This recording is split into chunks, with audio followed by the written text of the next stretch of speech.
So this is another good hydrostatics problems. इसमें आपको एक सिलेंडर दिया हुआ है। ये तो आगे से देखने से आपको एक स्फीयर के जैसा लग रहा है, पर ये सिलेंडर है और ये वाला सरफेस स्मूथ है, मतलब फ्रिक्शन फोर्स यहाँ पे नहीं आएगी। और दो अलग अलग लिक्विड्स, एक लिक्विड को यहाँ पे 3 रो डेंसिटी के लिक्विड को r हाइट तक हमने फिलअप किया हुआ है, और ये जो आपका सरफेस है यहाँ पर, और इस लिक्विड को हमने 2 रो डेंसिटी के लिक्विड को हमने h हाइट तक लिया हुआ है। तो what should be the height h for the equilibrium of the sphere. देखो, अगर आपका स्फीयर इक्विलिब्रियम में है, इसका मतलब स्फीयर के ऊपर लगने वाली जो नेट फोर्स है वो भी 0 है, और स्फीयर के ऊपर लगने वाली जो नेट टॉर्क है वो भी 0 है। ये दोनों कंडीशन सेटिस्फाई होती हैं। तो ये वाला लिक्विड इस स्फीयर के ऊपर फोर्सेस लगाएगा, हाइड्रोस्टैटिक फोर्सेस। लेकिन आप देखो, अगर मैं यहाँ पे एक छोटा सा एलिमेंट लेता हूँ, ठीक है, एरिया का, वो पीछे की तरफ जाएगा क्योंकि ये सिलेंडर है, तो इस एरिया एलिमेंट के ऊपर जो फोर्सेस लगेंगी वो ऐसे होनी चाहिए। ये स्मॉल फोर्स, हाइड्रोस्टैटिक फोर्स लगेगी इस कर्व्ड सरफेस के ऊपर। तो यहाँ पे जो सरफेस है वो आपका कर्व्ड है, यहाँ पे भी सरफेस जो है वो आपको कर्व्ड है।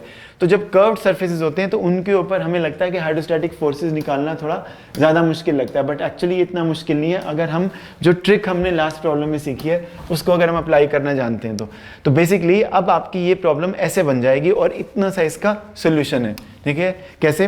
क्योंकि हम जो आपका सिलेंडर है, सिलेंडर आपका इस तरीके से कुछ है, अगर उसको हम 3 डायमेंशन में विजुलाइज करें तो cylinder is going like this, और ये जो हाइट है यहाँ पर r हाइट, यहाँ तक इस तरफ लिक्विड है फिलअप अप टू दी, यहाँ पे और भी आगे जगह होगी लिक्विड, तो liquid is filled up to the r height.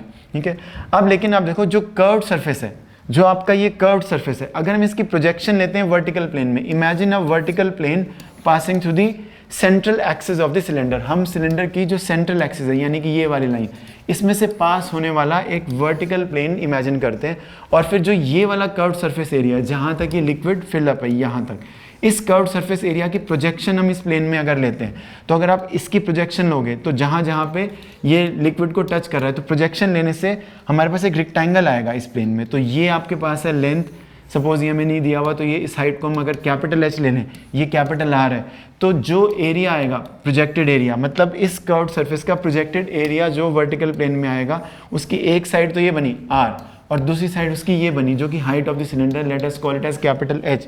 तो जो प्रोजेक्टेड एरिया आएगा वो आएगा R इंटू H। अब बस आपको इस R इंटू H को हमें किससे मल्टीप्लाई करना है? मीन प्रेशर से।